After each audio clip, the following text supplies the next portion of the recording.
प्रियंका बिश्नोई द्वारा गाया गया गीता का 9वें अध्याय का महात्म पाठ सुने। महादेव जी कहते हैं, पार्वती अब मैं आदर पूर्वक 9वें अध्याय के महात्म्य का वर्णन करूंगा। तुम स्थिर होकर सुनो। नर्मदा के तट पर महिष्मती नाम की एक नगरी है। वहाँ माधव नाम के एक ब्राह्मण रहते थे जो वेद वेदांगों के तत्वज्ञ और समय समय पर आने वाले अतिथियों के प्रेमी थे। उन्होंने विद्या के द्वारा बहुत धन कमाकर एक महान यज्ञ का अनुष्ठान आरंभ किया। उस यज्ञ में बलि देने के लिए एक बकरा मंगाया गया। जब उसके शरीर की पूजा हो गई तब सबको आश्रय में डालते उस बकरे ने हंसकर उत्सव से कहा, ब्राह्मण, इन बहुत से यज्ञों द्वारा क्या लाभ? इनका फल तो नष्ट हो जाने वाला है तथा ये जन्म जरा और मृत्यु के भी कारण है। सब करने पर भी मेरी जो वर्तमान दशा है इसे देख लो। बकरे के इस अत्यंत कौतूहलजनक वचन को सुनकर यज्ञ मंडप में रहने वाले सभी लोग बहुत ही विस्मित हुए।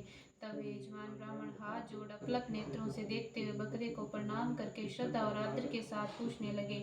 ब्राह्मण बोले, आप किस जाति के थे? आपका स्वभाव और आचरण कैसा था? किस कर्म से आपको बकरे की योनि प्राप्त हुई है, सब मुझे बताइए। बकरा बोला, ब्राह्मण, मैं पूर्व जन्म में ब्राह्मणों के अत्यंत निर्मल कुल में उत्पन्न हुआ था। समस्त यज्ञों का अनुष्ठान करने वाला और वेद विद्या में प्रवीण था। एक दिन मेरी स्त्री ने भगवती दुर्गा की भक्ति से विनम्र होकर अपने बालक के रोग की शांति के लिए बलि देने के निमित्त मुझसे एक बकरा मांगा। तत्पश्चात जब चंडिका के मंदिर में बकरा मारा जाने लगा उस समय उसकी माता ने मुझे श्राप दिया, ओ ब्राह्मणों में नीच पापी, तू मेरे बच्चे का वध करना चाहता है, इसलिए तू भी बकरे की योनि में जन्म लेगा। द्विश्रेष्ठ, तब मैं कालवश मृत्यु को प्राप्त होकर मैं बकरा हुआ। यद्यपि मैं पशु योनियों में पड़ा हूँ तो भी मुझे अपने पूर्व जन्मों का स्मरण बना हुआ है।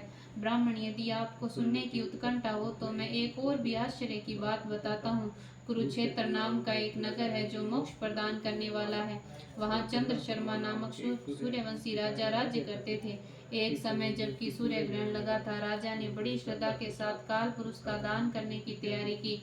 उन्होंने वेद वेदांगों के पारगमी एक विद्वान ब्राह्मण को बुलवाया और पुरोहित के साथ वे तीर्थ के पावन जल से स्नान करने को चले।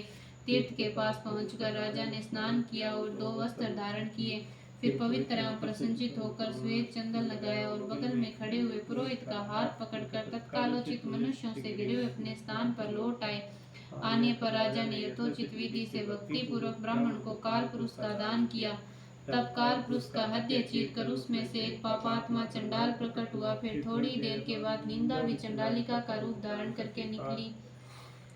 काल पुरुष के शरीर के पास निकली और ब्राह्मण के पास आ गई।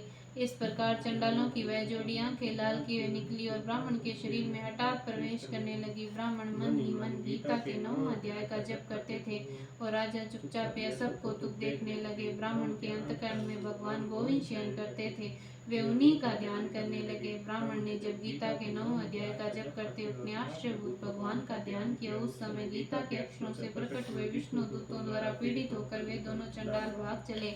का उद्योग निष्फल हो गया। इस प्रकार इस घटना को प्रत्यक्ष देखकर राजा के नेत्र आश्चर्य से चकित हो उठे।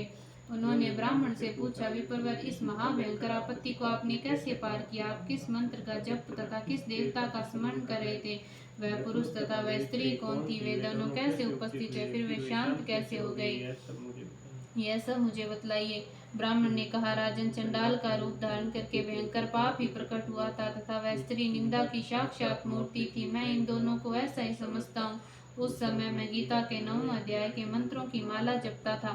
उसी का मातम है कि सारा संकट दूर हो गया। मैं पते मैं नित्य ही गीता के 9वें अध्याय का जप करता हूँ। उसी के प्रभाव से प्रतिग्रह जनित आपत्तियों के पार हो सका हूँ। यह सुनकर राजा ने उसी ब्राह्मण से गीता के 9वें अध्याय का अभ्यास किया। फिर वे दोनों परम शांति यानी मोक्ष को प्राप्त हो गए। यह कथा सुनकर ब्राह्मण ने बकरे को बंधन से मुक्त कर दिया और गीता के 9वें अध्याय के अभ्यास से परम गति को प्राप्त किया। बोलो विष्णु भगवान की जय। गीता महात्म्य की जय।